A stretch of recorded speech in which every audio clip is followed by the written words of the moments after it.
اور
میں نے اپنی حد تک کرنی پڑے تقریریں بھی سنی اور باحوالہ گفتگو جو اس من سے باہر ہے، جو قانون کو جاننے والے ہیں، جو آئین پاکستان کو جاننے والے ہیں، جو پارلیمنٹ کے قانون ساز اداروں کو سمجھنے والے ہیں ان کا طریقہ کار کیا ہے، ان سب کا خلاصہ سن کر پھر میں جو آج خلاصہ کرنے چلا ہوں انشاءاللہ وہ مجھے امید ہے اللہ کی رحمت سے انشاءاللہ بہت کروں. اس کے باوجود اگر کوئی غلطی مجھے نظر آ گئی انشاءاللہ رجوع کرنے میں اور واپس ہونے میں مجھے کوئی دقت نہیں. یہ آیات جو میں نے پڑھی قرآن پاک کے دو مقامات ہیں. پہلا تو سورہ شورى ہے جس میں اللہ نے اپنا قانون بتایا کہ میں کسی چاہتا بیٹے یا بیٹیاں یا ملی جلی اولاد یا سرے سے میں اسے بے اولاد کرتا ہوں. اور آخر میں وجہ یہ بتائی کہ میں بہت علم والا ہوں اور میں ہر چیز کرتا ہوں. لیکن اگر اس نے کچھ تقسیم کی ہے بیٹے بیٹیوں ملی جلی اولاد یا سرے سے اولاد سے باہمی کی شکل میں اس نے بندوں میں یہ رزق دیا ہے، یہ رزق ہے اولاد یہ رزق، تو اس میں کہیں پر کوئی ظلم کا یا زیادتی کا کوئی شائبہ نہیں. ان اللہ لا یظلم مثقال ذرہ، اللہ ذرہ برابر بھی کسی کو جانتا ہے. یہ اس کی حکمت ہے. علیم کا یہاں پر کہ میں بہت زیادہ جاننے والا، مجھے پتا ہے کس بندے کو کیا دیا ہے کسے کیا ہے. اگر کسی کو اولاد ہے اس کا مطلب یہ اللہ اس کا بہت راضی ہے. اگر کسی کو اولاد سے معلوم رکھا ہے اس کا مطلب یہ نہیں کہ اللہ اس سے ناراض ہے. ایسی کوئی بات ہے. آپ نبی صلی اللہ علیہ وسلم کی حیات طیبہ کو صرف تو دیتے ہیں تو آپ کتنی اولاد ہے؟ 11 ازواج سے آپ کی اولاد کتنی تھی اور کتنی باقی رہی؟ سوائے حضرت خدیجہ رضی اللہ عنہا سے آپ کی کوئی اولاد آگے نہ چل سکتی. بیٹے طاہر اور طیب، طاہر اور قاسم جو ہے وہ بچپن میں ہی شادی کے دور بہت ہو گئے، 4 بیٹیاں کی اولاد آگے چلی. باقی میں صرف حضرت ماریہ سے ایک بیٹا پیدا ہوا.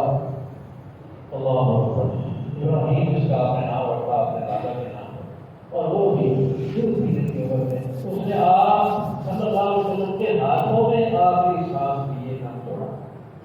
اس آدمی کا ہو رہے کیا مطلب ہے اس کا؟ کہ خیر البشر ہے رسول پاک علیہ السلام. ساری بشریت کا نچوڑ اور جوہر اور خلاصہ ہے. ساری انسانیت کے سر کا تاج ہے اور ماتھے کا جھومر ہے. لیکن اولاد کے معاملے میں آپ کے پاس کوئی ایسی چیز ہمیں نظر نہیں آتی کہ ہم کہیں بڑی اولاد تھی اور بڑی اللہ نے برکت دی.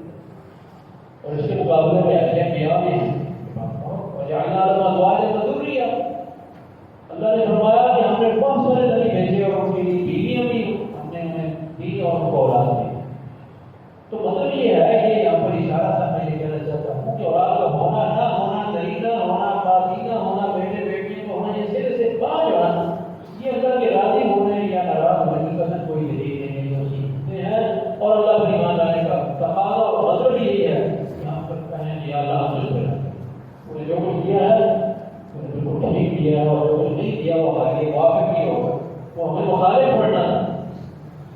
اس کے بعد دوسرا مقام قرآن مجید میں سے وہ ہے جہاں پر فرمایا کہ لعین ابلیس کو جب ہم نے دھتکار دیا، سجدے سے انکار کے جرم کی سزا کے طور پر جب نے کہا نکل جائے یہاں سے، تو رجیم ہے، دھتکارا ہوا مردود ہے. اللہ اکبر. نکل جائے ہمارے دربار سے. تو بڑا مقرر تھا، لیکن آج اتنا ہی نافرمانی کی وجہ سے، ایک حکم کو ٹھکرانے کی، ایک سجدے سے انکار کی وجہ سے آج اتنا ہی راندہ درگاہ اس ضرورت سے توبہ کرنے کی بجائے، رجوع کرنے کی بجائے اس سے چیلنج کرتے ہیں. ہاں میں میرا مقابلہ کرتا ہوں. اللہ علماء یہاں یہ نقطہ بیان کرتے ہیں کہ ایک غلطی عادت سے بھی ہوئی علیہ السلام اور ایک شرارت اور سازش ابلیس نے کی.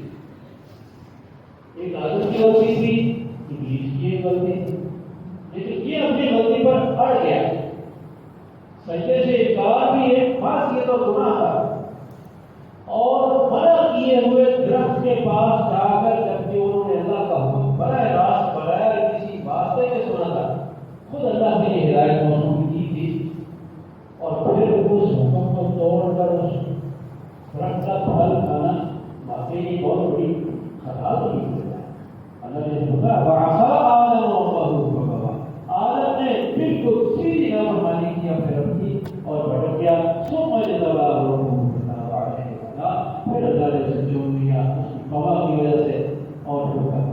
واپس لیا اور اسے آئندہ کے لیے ہدایت سے سرکار.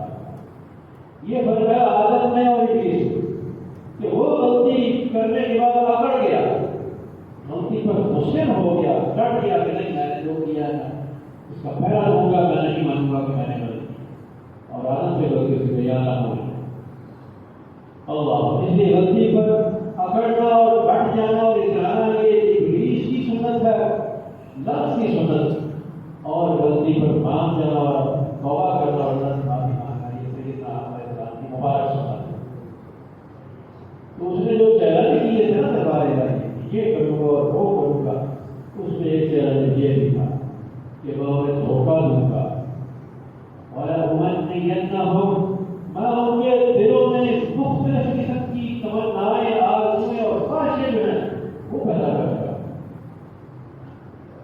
اور میں کیا کروں گا میری اس شرارت اور ان کو اس سبق پڑھانے کے نتیجے میں وہ کیا کریں گے بڑا جو ہے کہ رکنا خلق اللہ، وہ اللہ کی پیدائش کو تبدیل ہے. اللہ نے ایک چیز کو نر بنایا وہ کہیں گے نہیں یہ غلط ہے ہم اسے مادہ بنا کر چھوڑیں گے. اللہ نے کسی چیز کو مونس اور مادہ بنایا وہ کہتے ہیں نہیں ہمیں یہ فیصلہ پسند نہیں ہے، ہم اس کو نر بنا کے چھوڑیں. کیونکہ یہ لوگ خدا کو مانتے نہیں، جن لوگوں نے اس خبیث طریقے کو جاری کیا ہے اور اس کی تحریک ان کے ہاں سے شروع ہوئی ہے، بسم اللہ انہوں نے کی ہے، اس ناپاک عمل کی وہ خدا کا نام کو بھی نہیں جانتے، وہ اس کی جگہ پر نیچر اور فطرت کا لفظ استعمال کرتے ہیں. خدا کا یقین گزرتے نیچر سے گزرتے ہمیں اور بنا میں جو اور نہیں ہے مجھے پسند ہے کہ اللہ کی اس تبدیل کی جگہ پر بنا. اب اس مسئلے میں تین چیزیں بنیادی طور پر سمجھنے والے. ایک ہے مخنث جسے ہم اپنی یہاں میں دوسرا حصہ لیتے ہیں اور کئی نام بھی ہوں گے. یہ پیدائشی ہے، میں ان لوگوں کی بات کر رہا ہوں جو پیدائشی طور پر مخنث ہوتے ہیں، نہ پورے مرد ہوتے ہیں نہ پوری عورت ہوتے ہیں. ان کی تین قسمیں ہیں. فقہاء نے 14 صدیوں میں کتابیں پڑھی ہیں ان کے احکام بیان کرنے میں تو اس جنس میں شمار کیا جائے گا، انہیں مردوں کے ساتھ ملایا جائے گا یا عورتوں کے ساتھ. اس پہ یہ قسم ہے مخنث مذکر، ایسا ادھورا انسان کہ جو ہے وہ مخنث اور دوسرا لیکن وہ مکمل مرد نہیں ہے، لیکن اس کے آغاز جو ہیں وہ مردوں کے قریب پر ہیں ملتے جلتے ہیں، اور اللہ کی حکمت دیتا ہے وہ پورا مرد نہیں بن سکا، اس کے آغاز نامکمل اور ادھورے رہ گئے. اس میں اللہ کی حکمت ہم نہیں جانتے. اس کو اللہ نے کہا اس کو مردوں کے ساتھ نہیں کیا جائے گا، اس کے لیے سارے شریعت مردوں کو، عورتیں اس کو اسی طرح پردہ کریں گی جس طرح مردوں سے کرتی ہیں، حالانکہ وہ بات ہے نہیں، لیکن اس پر قانون اس کا اسٹیٹس جو ہے وہ بھی مردوں والا، اس کو وراثت پوری ملے گی مرد کی. سارے احکام اگر وہ شادی کرنا چاہے تو وہ خامد ہوگا لیکن بن سکے جتنے بھی احکام. اور اگر کتنی معائنے کے بعد پتہ چلے کہ باپ بچے بھی جانتے ہیں اس کی آزاد جو ہے وہ عورتوں سے ملتے جلتے ہیں تو اس کو عورت کا حکم اور صرف دیا جائے، اس کے ساتھ عورتوں والوں شادی کرنا چاہے تو وہ بھی بنے گی، اس کو وراثت میں زیادہ ملے گا. پردے وغیرہ کے معاملے میں اس کے لیے وہی قوانین شریعت کے جواب ہے. دونوں ایک تیسری قسم اس میں وہ جو ہے ہوتی ہے جیسے مخنث مشکل کہتے ہیں، مشکل جو ہم بھی بولتے ہیں، مشکل کا مطلب ہے کہ اس کی پہچان بڑی مشکل ہوتی ہے. ایسا خنثی اور مخنث مخنث جو جس کی شناخت نہ ہو سکے. پرانے زمانوں میں تو بہت مشکل میں لوگ پڑ جاتے ہیں اور آواز سے پوچھا جاتا ہے کہ بچے کو مرد مانے یا عورت مانے، اس لیے کہ اس کی آزاد ساخت اور شکل یہ ہوتی ہے کہ فیصلہ کرنا مشکل ہو جاتا ہے کہ ہم اسے مردوں کے ساتھ اٹیچ کریں یا عورتوں کے ساتھ نہیں کریں. عدالت سمجھ ایسی سمجھ نہیں آتی. اس وقت کی اس کے کوئی طریقے تھے لیکن آج تو بہت آسان ہو گیا. میڈیکل سائنس کی روح سے کسی بھی مخنث کی جنس پہچانی جا سکتی ہے ٹیسٹوں کے ذریعے، سرجری کے ذریعے. بالکل کوئی اس میں مشکل ہے. یہ ایک الگ جنس ہے جسے ابھی انگریزی میں انٹرسیکس کہتے ہیں، یعنی ایک قسم ہے. اللہ تو یہ قانون بنانے کے لیے آج یہ لی گئی کہ معاشرے میں جو بگڑے ہیں جو مخنث ہیں ان کے حقوق بحال ہو رہے ہیں، ان کو معزز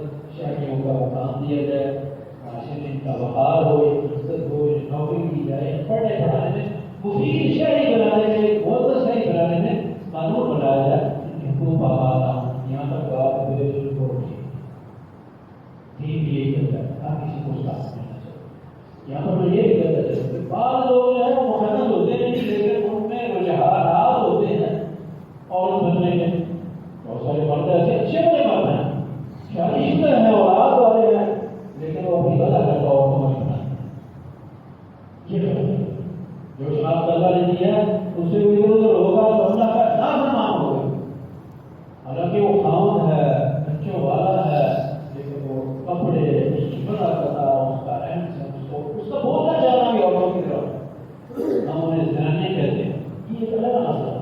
اس کا مقدس جو اصلی ہے ان کے ساتھ کوئی تعلق نہیں ہے. یہ ایک غلط رجحان ہے جس کی شکل کی جاتی رہتی اور رسول اللہ صلی اللہ علیہ وسلم کی زبان سے ایسے لوگوں پر رد کہ جو مرد ہو کر عورتوں سے مشاورت کرے یا عورت ہو کر مردوں سے کرے اس کی سفر اللہ کے رسول اللہ زنانے اور چیز ہے. اور عورتیں جنہیں یورپ میں کیونکہ ہر الٹا کام شروع وہیں سے ہوتا ہے اور خوب وہاں پتہ پھولتا ہے اور پھر ان کی نقالی میں اور ان کی بیان میں ہمارے یہاں کیا رہا ہے وہاں پر بہت سارے لوگ لڑکے ہیں لڑکیاں ہیں لیکن انہوں نے اپنے بال کٹوا کر اپنے لباس ہر چیز میں اپنے لڑکے بنے. اور یہ غلط ہو جاتا ہے، اس کی بات نہیں ہوگی. اب آتے ہیں ہم اس طرف کہ یہ جو قانون بنایا گیا ہے یہ 2018 میں جب پچھلی حکومت کا تجربہ جو ہے اس کا دوران مکمل ہو رہا تھا، اسمبلیاں ٹوٹنے والی تھی، اس وقت جبکہ اسمبلیوں کے ٹوٹنے تھوڑا سا وقت تھا یہ قانون پیش کیا گیا، یہ بل پیش کیا گیا قانون بنانے کے لیے. اور اس پر لیول یہ تھا کہ ہم نے ہجڑوں اور مخلصوں جو ان کے حقوق کا تحفظ کرنا پوری دنیا میں ہماری ضروری ہے. ان کی حیثیت جو ہے اس کا کوئی حق نہیں ہے، معاشرے میں ان کو حقوق نہیں. یہ بات ٹھیک ہے. اگر مخلصوں کو سیدھی راہ پر لگایا جائے تو یہ چوکوں پر رات کے وقت بند سمجھ کر بھیک کیوں مانگے؟ اور یہ بدکاری میں بھی ملوث ہوتے ہیں. معاشرے میں بے راہ نڑی جنسی پھیلانے میں ان کا بہت بڑا ہے. لیکن اگر کہا جائے کہ یہ سارے کا سارا گناہ ہم کیا جاتی ہے بات کی ضرورت. اگر کسی گھرانے میں گزارا خاص نہ کرے اس طرح کی گرفت پیدا ہو جائے تو یہ لوگ اس کو وہاں اس گھر پہ رہنے نہیں دیتے اور گھر والے بھی جان چھڑاتے ہیں کہ ٹھیک لے جو ہمیں سے کیا کریں نہ لڑکی ہے یہ نہ لڑکا. تو کسی حد تک سارا معاشرہ گناہ ہمیں ضرورت نہیں شریک. پھر وہ لوگ لے جاتے ہیں اور پھر وہ اپنے مقاصد کے لیے استعمال کرتے ہیں. لڑکیاں بنا کر انہیں بنا سوال کرتا ہے بعد پہچانا مشکل ہو جاتا ہے کہ اور نہیں لڑتا ہے معاشرے میں لے جاتے ہیں. رات کے وقت بڑے شہر چوکوں پر آپ کو عام کی نظر نظر آئے گاڑیاں رکتی ہیں اشارے پر یہ نہ بولتے بھیک مانگتے ہیں اور بعض لوگ جو ان کے طالب ہوتے ہیں شکاری ہوتے ہیں ساتھ میں لے جاتے ہیں.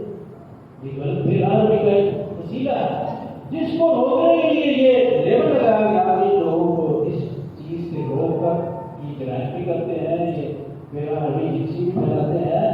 مسلمان معاشرے کی چیز کسی طرح کی قابل قبول نہیں ہے. ان کو حقوق دیے جائیں شروع سے یہ تعلیم حاصل کریں جس طرح لڑکے اور لڑکی کرتے ہیں نوٹس سے نہیں بنایا جائے تو ملک کے مسائل کا یہ بھی کو بھی عزت ملی ہے. اور نکلا کہ ان کو عزت کیا ہوتی ہے جو غلط لوگ ان کو اپنے مقاصد کے لیے استعمال کرتے ہیں وہ بھی ان کی عزت نہیں کرتے. تو یہاں تک تو اس بل پیش کرنے کا جو مقصد تھا وہ بالکل مثبت تھا. اسلام کے ساتھ دین کے ساتھ کوئی ڈر نہیں. لیکن ہوا یہ کہ یار لوگوں نے جن لوگوں نے یہ واردات کی ہے اور انہوں نے لیبل یہ لگا کر اس کے اندر خفیہ طریقے سے یہ چیز بھی شامل کر دی جو اب جھگڑے کا باعث بنی. اللہ اکبر. میں نے وہی آپ کو بھول جاتا تھا اس میں یہ ساری کہ اس وقت جماعت اسلامی اور جمعیت علماء اسلام کی ایک MNA نے 2 خواتین نے اس بل کی مخالفت اسی بنیاد پر کہ بظاہر تو یہ مخلصوں اور ہجڑوں کے حقوق کے تحفظ کا بل ہے لیکن اس کے پتے پڑتا کچھ اور ٹارگیٹ ہے کچھ اور ہدف ہے. لیکن وقت تھوڑا تھا. ان کی مخالفت کے باوجود اسمبلی ٹوٹنے سے پہلے 2-4 دنوں میں اس پر رائے شماری ہوئی اور یہ بل قانون بن کر نافذ ہو گیا. ہر جگہ سینٹ سے پاس ہو گیا اور قانونی طور پر پورے محکموں میں نافذ ہو گیا. اور پھر اسمبلیاں ٹوٹ گئی. 3 ہلکے بیچارے بعد میں جا کے اب جا ہم اپنا چھوٹ مانتے ہیں ہمیں بھی پتہ نہیں ہوتا. ہمیں اب پتہ چل رہا ہے کہ ہو کیا گیا اس قوم کے ساتھ کیا واقعات ہوگی. تو پھر نافذ ہو گیا.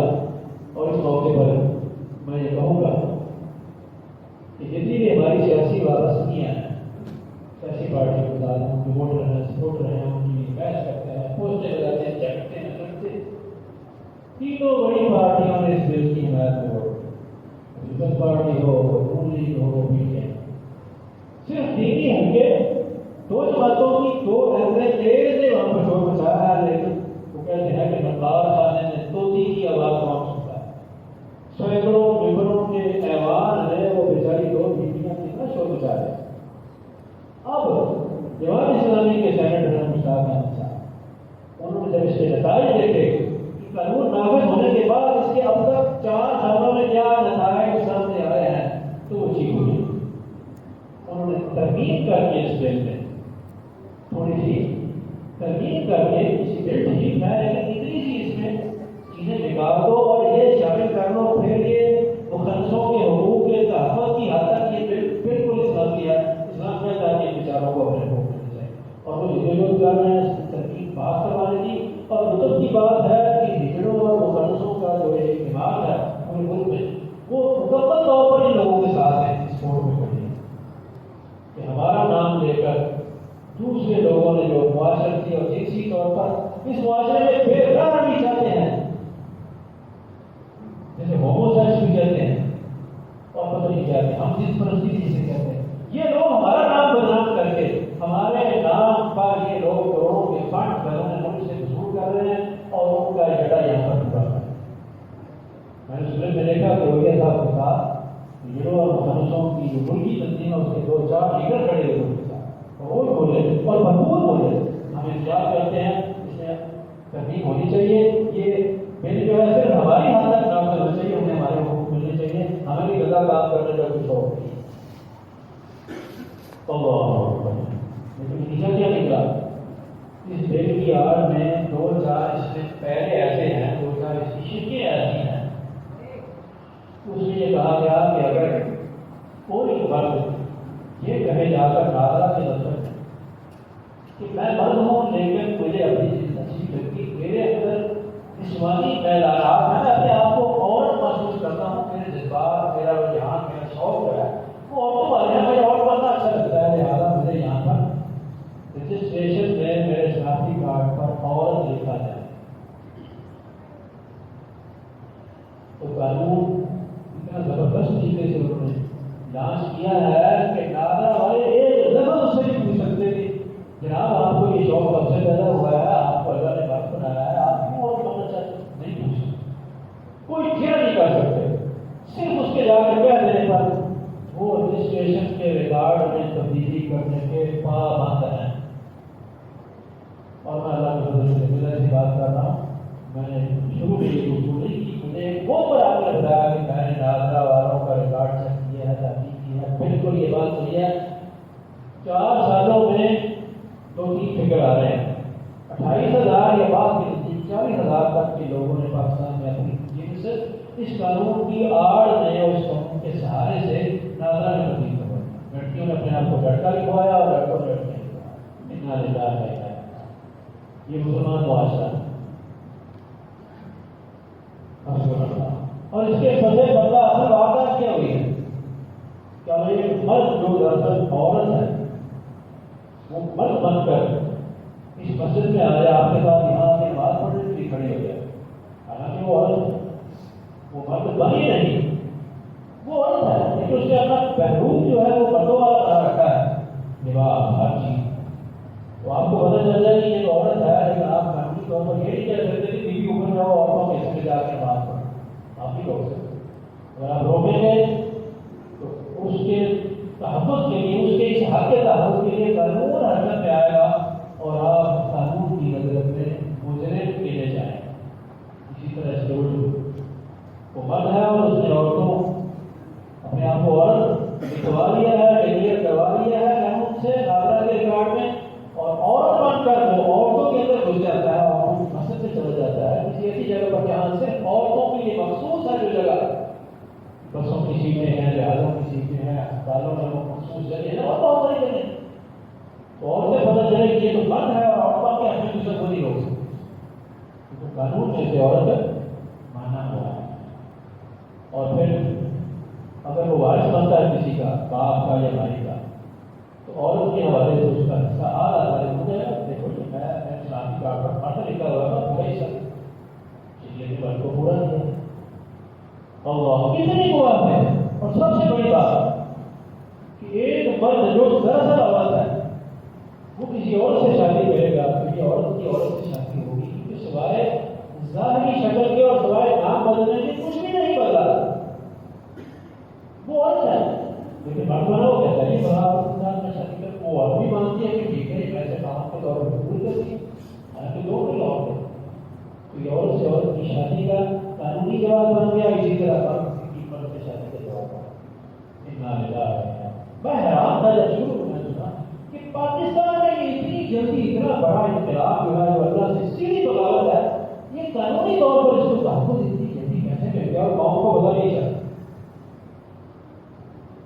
یہ اس ملک کی بات ہو رہی ہے جس نے کہا یہ تھا کہ پاکستان کا مطلب کیا لا الہ جو حاصل کرتے ہوئے اللہ نے ہمیں وعدہ کیا تھا کہ اس کو ہم لا الہ الا اللہ کی تجربہ کا بنائیں گے، اور اللہ اس کے رسول کا یہاں پر حکم چلے گا، شریعت کا یہاں پر راج ہوگا۔ یہ اس ملک کی باتیں ہو رہی ہیں میں نے کہا اور عیاذ باللہ۔ تو جو لوگ کوشش کر رہے ہیں نا ترغیب کروانے کی شرعی عدالت میں جا کر، جو بھی اس کا طریقہ کار ہے، جو بھی پروسیس ہے وہ چل رہا ہے، اور اس کے لیے لوگ کہہ رہے ہیں شور بچاؤ، پورا معاشرہ احتجاج کرے تاکہ وہ طاقتیں جنہوں نے یہ بنوایا ہے قانون اور اسے پاس کروایا وہ مجبور ہو جائے، انہوں نے آگے بھی ہم سے ووٹ لینے ہیں۔ اللہ تو آگاہی پہلے ہوگی تو ہم شور کریں گے، جس جگہ بھی موقع ملے گا وہاں آواز اٹھائیں گے، تب ہی یہ ابلیسی کا روپ جو ہے، یہ شیطانی روپ، تب ہی اس میں ترغیب ہوگی۔ ترغیب کے بعد پھر اس کو کوئی چیز مسئلہ نہیں رہ جائے، وہ مقدس لوگوں کے حقوق کا دن ہوگا کہ انہیں شیلٹر دیا جائے، انہیں عزت دی جائے، انہیں تعلیم کی سہولتیں، انہیں ملازمت دی جائے تاکہ وہ مفید سے ہی بن جائے، اور جو خرابی انہوں نے ڈال رکھی ہے بجڑے اور دوسرے بات پر وہ ختم ہو جائے، بسم اللہ نہیں یہی چل رہا ہے۔ اور تیسری چیز جو میں کہنا چاہتا تھا، اور میں کہتا ہوں کہ یہ دجال کے دور کی ابتدا ہے، مگر دجال کب آئے گا صحیح حدیث ہے، لیکن میں کہتا ہوں کہ ابتدا ہوگی، وہ یہ ہے کہ پھر واقعہ دنیا میں جنس تبدیل ہو رہی ہے سرجری کے ذریعے، مجھے یقین نہیں آ رہا تھا، اس لیے کہ ہم مولوی لوگوں کا جو دائرہ علم ہوتا ہے نا، یہ محسوس ہوتا ہے اپنے آپ میں، چلیے لوگ پڑھتے پڑھاتے ہیں، نہیں پتا میڈیکل سائنس کہاں چلی گئی ہے، دوسرے جو سائنس کے موضوعات ہیں کہاں کہاں، اناٹمی کہاں ہے، سرجری کہاں ہے، خلائی سائنس کا بے شمار لوگ، لیکن مجھے بتایا گیا کہ آپ ویڈیو پر جا کر دیکھیں، یوٹیوب پر جا کر ایک نہیں درجنوں ویڈیوز آپ کو مل جائیں گی، اور یہ بات بالکل تصدیق شدہ ہے کہ سرجری کے ذریعے لوگ اپنی جنس بدلوا رہے ہیں، اور اپنے یہاں کو کوئی بھی ہوا ایسا یہاں کی ظاہر کی یہ سارا جو ہے نا راستہ ہموار کیا جا رہا ہے، یہ تو نہیں کسی کی بات ہی جا رہی ہے۔ میں نے کہا یار مجھے تو میری دکھا نہیں گیا، اسی لیے ہمارے دوست نے کئی ویڈیو دیکھنے میں تصدیق کرنے بھائی بات اسی طرح یہ ہو کیسے سکتا ہے۔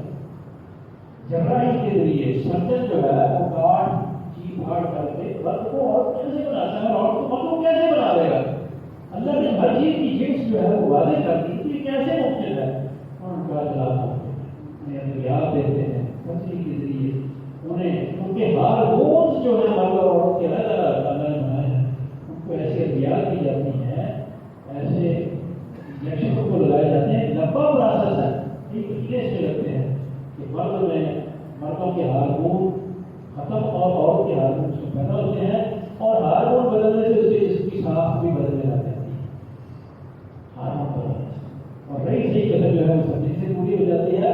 انہوں نے تصویریں دکھائی ہو گیا ہے، مجھے دکھائی یہ دیکھیے لڑکی تھی، بڑا لڑکا سب کچھ اس کا لڑکا ہوا، یہ لڑکا تھا پوری قبل لڑکی ہے، اس کی کوئی قبل نہیں۔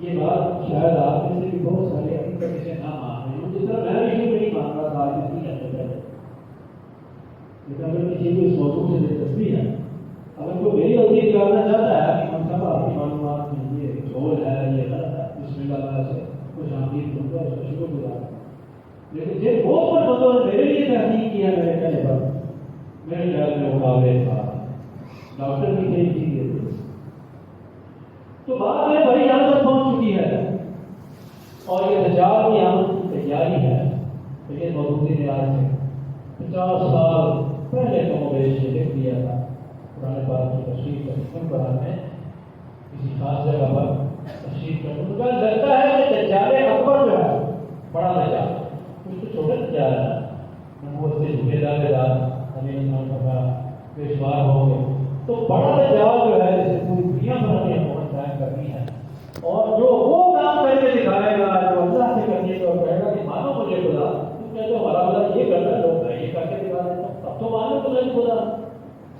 خلاصہ یہ ہے یہ مرد کو عورت پر آ دینا اور کو سچ مچ میں مرد بنا دینا، یہ تیسرا اگلا مسئلہ ہے ہمارے اس قانون کے حوالے سے۔ یہ بات نہیں میں کہہ رہا ویسے معلومات کے لیے کر رہا ہوں کہ شیطان اور ابلیس کے پیروکار جو ہیں وہ کہاں تک پہنچے۔ تو بھائیوں دوستو، ہم تو اپنا وقت گزار چکے، ہماری نسلیں جو ہے وہ خطرے میں، ہماری نسلوں کا حیا نہیں، شرم نہیں، ایمان خطرے میں ہے۔ اگر کوئی لڑکا ہماری اولاد میں اللہ سے وہ دیکھنا دکھائے، اللہ ہماری نسلوں پوری قوم کی نسلوں کے ایمان کی اور کے حیا کی شرم کی حفاظت فرمائے۔ اگر ان میں سے کوئی اپنے آپ کو لڑکی لکھوا کر خود لڑکی بن کر کسی اپنے دوست لڑکے سے نکاح کر لیتا ہے، یہ سیدھا کفر ہے، اس میں ایمان کی کوئی جگہ نہیں ہے۔ اس کے برعکس بھی جو بھی کرتا ہے تو وہ بھی میں سمجھتا ہوں کہ اللہ کی حدود کو توڑنے والا اور چیلنج کرنے والا ہے، اور شیطان کے اس وعدے کی تصدیق کر رہا ہے کہ جس نے اللہ کے حضور یہ چیلنج کیا تھا کہ میں انہیں ایسی خواہشات دلاؤں گا، ایسی پٹیاں بڑھاؤں گا کہ وہ اپنی نسل، اپنی خلقت کو، اپنی پیدائش جس حالت پر اللہ نے پیدا کی اس کو بدل ڈالیں گے کہ ہم نہیں مانتے۔ اللہ نے یہ قدرت میں، یہ نیچر میں ہمیں جو بتایا ہمیں یہ پیسہ ضرورت نہیں ہے، میں مرد پیدا ہوں، میرا اور کام جو ہے مجھے زیادہ قابو، اور کہیں مجھے بند کرنا زیادہ قابو ہے، قدرت نے مجھے جو پیدا کیا میں اس کو قبول نہیں کرتا۔ یہ اللہ سے سیدھی بغاوت ہے، اور اس بغاوت کے بعد ایمان کا کوئی سوال نہیں پیدا ہوتا۔ اللہ جل شاہ وہ ہمیں اس طاقت اور حساسیت اور اس کی سنجیدگی کو محسوس کر کے اس پر ہم مطالعہ بھی کریں، ہماری شرح صدق ہو۔ یہ ہمارے ایمان کا مسئلہ ہے، ہماری نسلوں کے ایمان کا مسئلہ ہے، بلکہ اس ملک کے تحفظ کا مسئلہ ہے۔ اور انشاءاللہ میں اللہ سے امید کرتا ہوں کہ انشاءاللہ سیرت کے حوالے سے یہ جتنا اچھا یہ کام ہے، یہ جتنی اچھی یہ معلومات ہیں اور جتنا بڑا یہ فریضہ ہے، اللہ کے رسول بھی اسی میں ہم سے راضی ہوں گے انشاءاللہ روز قیامت۔ ہم اللہ کے رسول کے ہاں جو شروع ہوں گے کہ اللہ کے رسول صلی اللہ علیہ وسلم جو دین لے کر آپ آئے تھے، اور اس شرم و حیا کو اور اللہ کے فیصلوں کو ماننے کی اور اللہ کی رضا پر راضی رہنے کی آپ نے ہمیں ساری اپنی تعلیم دی، ہم اس پر پہلا دینے میں جو کر سکتے تھے ہم نے کیا ہے۔ نبی صلی اللہ علیہ وسلم نے ہم پر انشاءاللہ خوش ہو جائے گا۔ اگر کسی نے خطبے میں توجہ خطبے سے ہٹا کر نیچے سے اتنا پکڑ کر بھی توڑا، اس کے لیے فضول اور لغو حرکت کی ہے، حتیٰ کہ اسے ٹوکنے والا بھی نہ ہے، وہ بھی اسی غلطی میں شریک ہو جائے گا۔ ٹوکنا بھی نہیں چاہیے، بات کا سجا ہے تو بات کرنا تو اس سے بھی چیز۔ اللہ تعالیٰ ہمیں شرعی اور سنت کے آداب کے ساتھ